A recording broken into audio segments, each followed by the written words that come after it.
Heavy লাগবে দেখতে। এখানে হয়নি কি বলছো? আচ্ছা আচ্ছা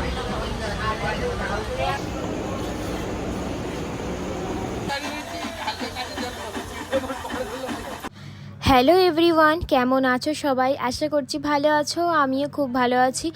আরও একটা নতুন ভিডিওতে তোমাদের সকলকে জানাই স্বাগত।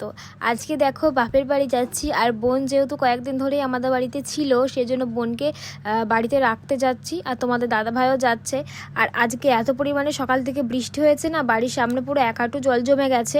আমাদের বাড়ির সামনের রাস্তাটা তো পাকা এখনও হয়নি, সেই কারণে ওই রাস্তাটাতে জল জমে যায়। আর আমাদের এই যে বাড়ির মাঠটাতে দেখতে পাচ্ছ কতটা জল জমে গেছে। তাই একেবারে রেডি হয়ে বেরোনোর সময় একটু ভিডিওটা স্টার্ট করেছিলাম, বাড়ি থেকে আর করতে পারিনি। শান্তিপুর স্টেশনে এসে তারপরে ট্রেনে উঠে পড়েছি। আর জানো তো, আমি অনেকগুলো ভিডিও ক্লিপ নিয়েছিলাম, বাট এডিট করার সময় দেখতে পাচ্ছি যে ভিডিওগুলো হয়নি। হয়তো আমি ভিডিওগুলো অনই করিনি, নিজের মতো নিজে বকে গেছি, কিন্তু ভিডিওটা অনই করিনি। তো স্টেশন থেকে এই যে ট্রেনটা ছেড়ে দিল, আর যেহেতু শান্তিপুর থেকেই ট্রেন ছাড়ে, সেজন্য উঠেই একেবারে সিটটা পেয়ে গেছি। আর আমি আজকে আমার ভীষণ খিদে পেয়ে গেছিলো, সেই জন্য সবার প্রথমে কিনে নিয়েছিলাম হচ্ছে চিড়ে ভাজা। তো এই চিড়ে ভাজাগুলো খেতে বেশ ভালোই লাগে। তারপরে দেখতে দেখতে চলে এসেছি কালীনারায়ণপুর। তো কালীনারায়ণপুর স্টেশনটা ছাড়িয়েই কিন্তু এই ব্রিজটা, যারা যারা এখান থেকে যা আসা করেছে তারাই একমাত্র চেনে। এই জায়গাটা বেশ সুন্দর লাগে দেখতে। আর এইখানে গজা বিক্রি করতে এসেছিলো ট্রেনে, তাই বাড়ির জন্য একটু গজা কিনে নিচ্ছিলাম। আর এই যে হাতে দেখতে পাচ্ছ 2 প্যাকেটে গজা রয়েছে, একটাতে রয়েছে ছানার গজা আর একটাতে রয়েছে চিনির গজা। মানে চিনির গজাগুলো হচ্ছে ওই লম্বা লম্বা, আর হচ্ছে যেগুলো ছানার গজা সেগুলো সে ওপরে তিল ছড়ানো থাকে, আর ছোট ছোট, ওগুলো বেশ ভালোই লাগে নরম নরম খেতে। আর ট্রেনে বসে বসে কয়েকটা আমরা গজা খেয়ে নিয়েছিলাম কেনার পরে বাড়ির জন্য। তারপরে আবার খেলাম হচ্ছে বাদাম চাক। মানে আজকে সারা ট্রেনে খেতে খেতেই এসেছি। অন্যদিন ট্রেনে কিন্তু খাই না, মানে ট্রেনের খাবার আমার খেতে ইচ্ছা করে না, আর ইচ্ছা করলেও খাই না। মানে ট্রেনে সবাই থাকে, আর সবাই যেন খাওয়াটা দেখলেই একদম হাঁ করে মুখের দিকে তাকিয়ে থাকে, সেই কারণে আর কিছু খেতে ইচ্ছা করে না। তাও আজকে খেতে খেতেই এসেছিলাম। ট্রেন থেকে নেমে ব্যারাকপুর স্টেশনে নেমে গেছি, আর এদিকে বোন বলছিল যে এই দোকান থেকে কিছু খাবো। তাই আমি বললাম যে কী খাবি? তারপরে ও বললো যে এখান থেকে ওই পিৎজাটা খাবে। তারপরে এখানে পিৎজাটা অর্ডার করলাম। তারপরে পিৎজাটা তো ধরো মাইক্রোওভেনে দিয়ে গরম করে তারপরে দিল। তারপরে পিৎজাটা খাওয়ার সময় দেখি কি এটা পিৎজাই নয়, কি সেটা তোমরা ভিডিওতেই দেখতে পাবে এক্ষুনি। আর এই যে ব্যারাকপুর স্টেশনটা একটু কেমন ঢাকা টাইপের, তাই না?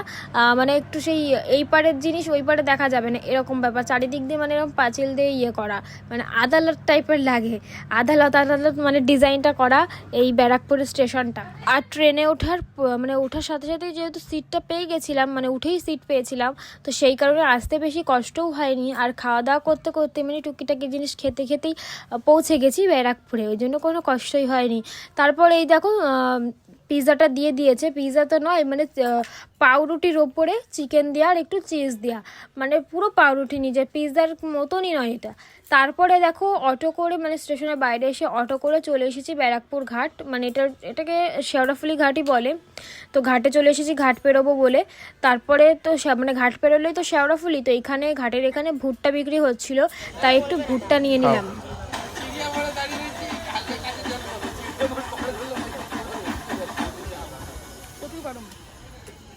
কেবলে পুড়িয়ে দিচ্ছে, গরম হবে না? না সেটি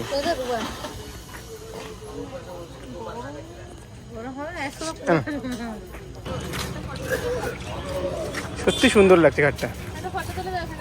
দাঁড়া, অনেক লোক বলেছি তো। তারপরে দেখো ঘাট পেরিয়ে চলে এসেছি, এসে টোটোতেই উঠে পড়েছি। উঠে তারপরে টোটোওয়ালাকে দাঁড় করিয়ে মিষ্টির দোকান থেকে মিষ্টি নিচ্ছিলাম। এটা হচ্ছে আমাদের সত্যনারায়ণ, মানে শেওড়াফুলিতে সত্যনারায়ণ মিষ্টির দোকান। এই দোকানের মিষ্টি, দই সমস্ত কিছুই ভালো লাগে খেতে, সেই জন্য এখানে আসলাম, এখান থেকেই মিষ্টি নিয়ে নিই। এই যে চলে এসেছি, এখন আমি চেঞ্জ করিনি, এখন তুমিও চেঞ্জ করোনি। আর সেদিকে মা সব গুছিয়ে রেখে দিয়েছে, আমার নাইটি, ওর প্যান্ট, গামছা সব এক জায়গায়। আর মা ওদিকে বানাচ্ছে চিকেন পকোড়া। তুমি কি চিলি চিকেন বানাবে? না না, তাহলে ওটা কি এমনি টিফিন খাওয়ার জন্য চিকেন পকোড়া বানাচ্ছ?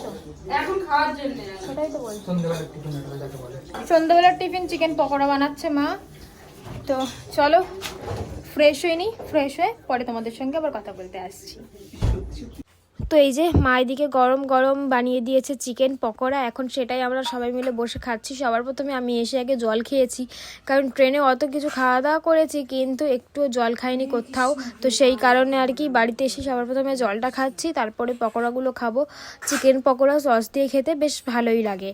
তারপরে এই যে কী মিষ্টি নিয়ে এসেছি চলো তোমাদের দেখাই। এখানে রয়েছে ছানার জিলাপি, আর তারপরে এখানে নিয়ে এসেছি রসগোল্লা। ছানার জিলাপি যে কটা দেখা যাচ্ছে ভেবে না যে সে কটাই, ওর নিচে কিন্তু আরও 2 লেয়ার রয়েছে।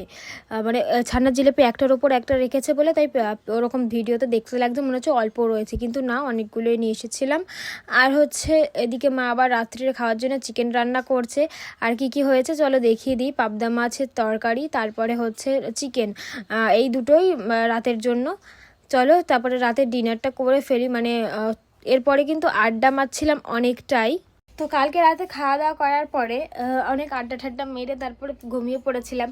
মানে ভাত খাওয়ার আগেও অনেক আড্ডা মেরেছিলাম, সেই জন্য কোনো ভিডিও ক্লিপ আর নিতে পারিনি। তারপরে ভাত খাওয়ার পরেও অনেক আড্ডা ঠাড্ডা মেরে গল্প গুজব করে তারপরে গিয়ে শুয়েছিলাম। সেই জন্য আর কি ভিডিও করা হয়নি। আর সবসময় ভিডিওটা করা হয় না, মানে ভিডিওর কথা কখনো কখনো ভুলেই যায়, এমন সময়ও থাকে। তো সেই কারণে আর কি আজকের ভিডিওটা একদমই ছোট হলো জানি, বাট কিছু করার নেই, হয়ে গেল। এরপর আর কন্টিনিউ করার মতন কিছু নেই, সেই জন্য। তার পরের ব্লগে তোমাদের সঙ্গে সকলের সাথে আবার দেখা হবে। সকলে ভালো থেকো, সুস্থ থেকো, আর ভিডিওটা একটা করে লাইক করে দিও। আর তোমরা যদি পারো তো একটু ভিডিওটা একটু শেয়ার করে দিও, কারণ হয়তো ভিডিওটা অনেকের কাছেই পৌঁছাচ্ছে না, কী কারণে সেটা জানি না। তো চলো আজকের জন্য টাটা।